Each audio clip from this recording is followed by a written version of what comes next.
we looked at who learns, and we accepted that the person who learns, the person who is doing, because such a trainings or lessons or books will be speaking direct to him, because the answers or suggestions that are portrayed in a piece of information may seem relevant to that particular person. However, we said a person who is not doing will not understand anything. So we looked at who is a salesperson. We looked at the salesperson as a person who has an idea, product, or a service, who thinks that the other person or the other organization would be in a position to use it. So he goes, suggests through different steps. He takes the person or the organization in different steps and then closes up and starts working with him. If the other person finds it right to work with him, maybe the prices are good, the need is there, the client or the prospect is willing to get into a working engagement with the person who has suggested. And then we looked at what is sales. And we said that selling is an art of making the person or the company take possession of the idea, services, or product that can make that person or the company better. So in any case, a professional salesperson is not about having the product leave him or the services, or is too much of staying with that person for a long time. You work with the client or the prospect probably forever. He comes, chooses to work with you, and you establish a long working relationship forever. As long as you exist and they exist, you find you have a working. So that one doesn't involve manipulation. If you want to work with a client forever, even in the case even the company you're working with, you leave it, you go to another one that is doing the same thing, even if it's a different thing.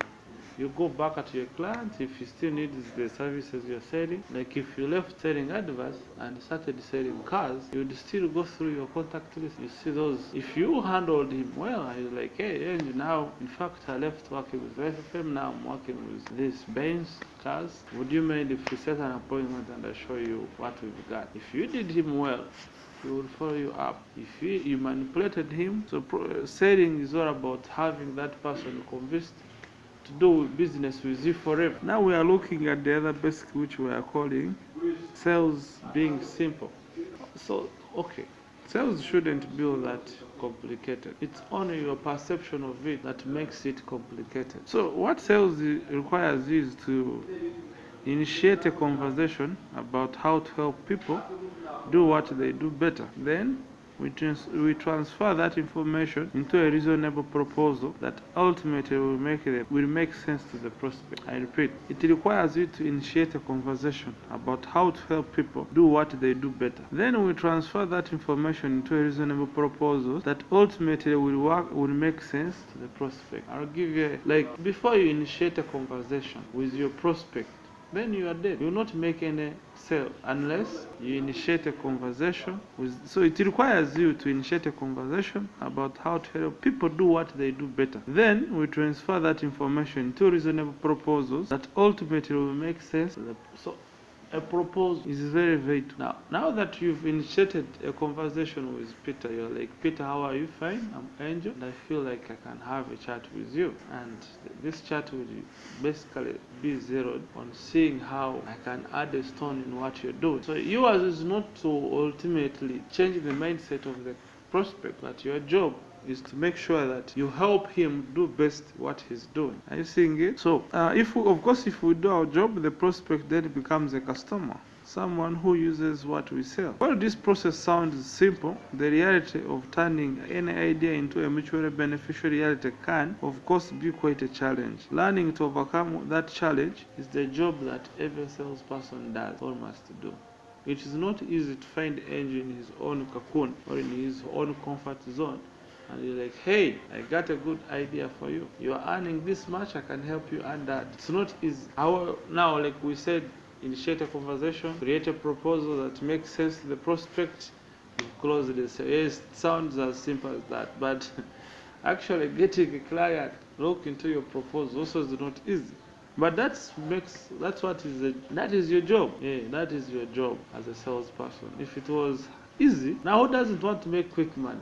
So the question is, leave alone our levels of skills being limited, or your levels of skills being limited, which any other job other than sales that can pay you like how you are being paid in sales? There is no job. Only that maybe you are selling a low price, low commissioned product, but the truth is, compared to if you get that job you are on, and you compare to the job that is also can pay like this, you find this one is still better. But the good thing of sales is, as you mature, you learn more, and in time to come in the future, you may sell a product. You may sell what product that is highly priced and that has a very big, like I think we've been lazy on this. Like for the products of university institutes, per product you have 30% as a company you get. Now, if we worked harder, you got 30 students in a course of 2 weeks, that is 15 per week, that is 2 per day, students almost. The company would make 3 points. I was calculating the costs of 400,000. 30% is 120. One client.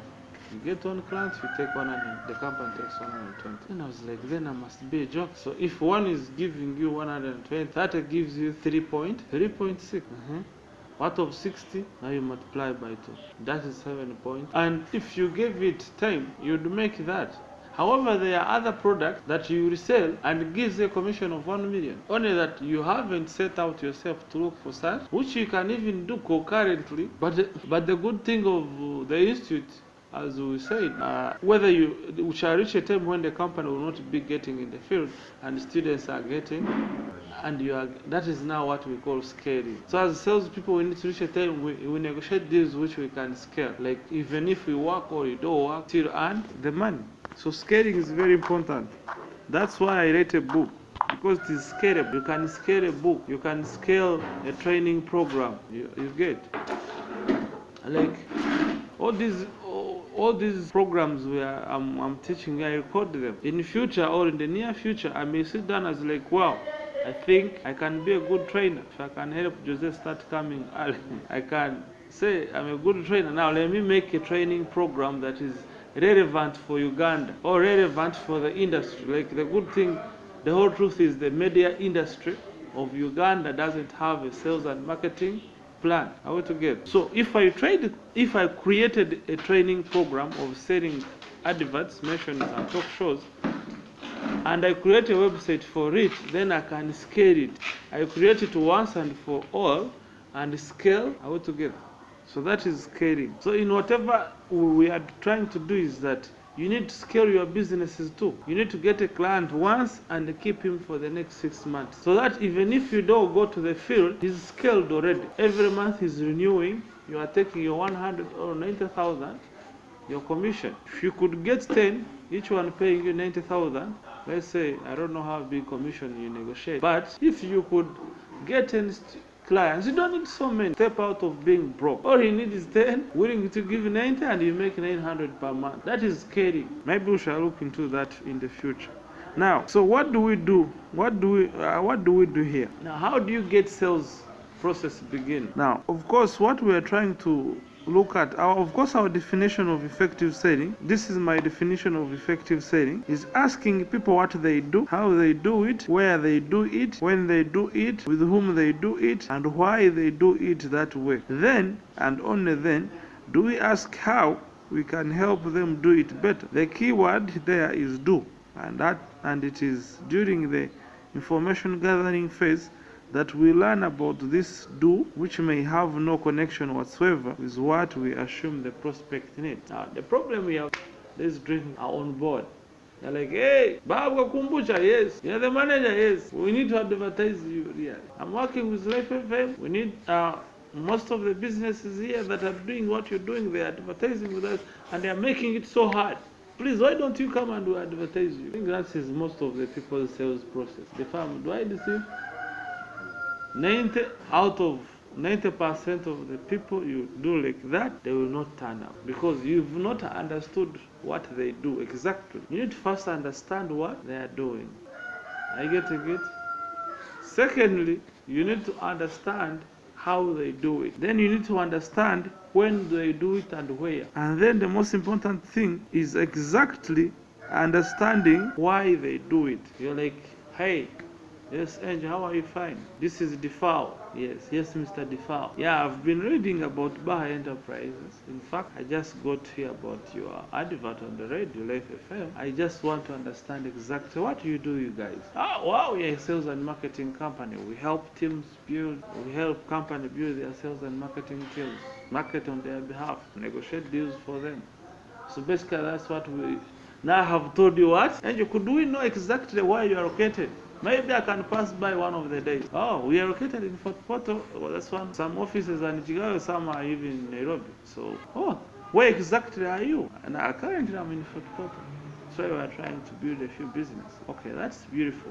Now, Angel, could I know exactly why are you doing such? It's like, nigga, why are you asking me so many questions? Because I have a feeling that if I understand what you do, I would be of help to you in one way or the other. Would a little help be hurting? Of course, I would say no. And then I tell you the reason. The reason is most companies are failing. The turnover is high. The rate of sales people keeping in the sales program is actually 2 to 3 months. They hire salespeople, within 2 months they quit. We have understood why they quit, and we are coming in to say no to their quitting. Okay, good. Now, Angel, how do you get people understand you other than targeting the listeners of Life FM? Maybe you are a salesperson of VOT. Wow. What else do you do to get people actually get to know you? It's like, of course, now I'm working with Life FM, I'm tapping their stuff. It's like, yes, Angel, if I showed you another way of reaching very many people at a very effective manner, would you look at it? Would I say no? Can I say no? Then I say, Angel, why don't we set up a time and we meet? Then we do what? I was trying to demonstrate is you understand all the fake question of your client before you present. At the end of asking me, now what if I told you that 90% of our clients come online and we are now scaling the digital other than the offline? You may realize that actually I don't need your services. So you don't proceed now. Once you realize that the person is not interested, he cannot benefit from your then you quit. Why? Because not all people will consume what you got. Other than just convincing him, it doesn't make sense. So does it make sense now that you got to first ask questions before you make a presentation? If you are going to increase your chances of at least getting 4 people out of 10, you should not short-circuit the process. And if you are going to help, if you are going to fasten your transaction, how fast? If you're going to make it faster to close, then you should ask this question. How long did it take you to get Charlie on board? What was the problem? I can say maybe there is nothing different you did in the last month other than simple skills maybe you accumulated along the way and you learned maybe to close it.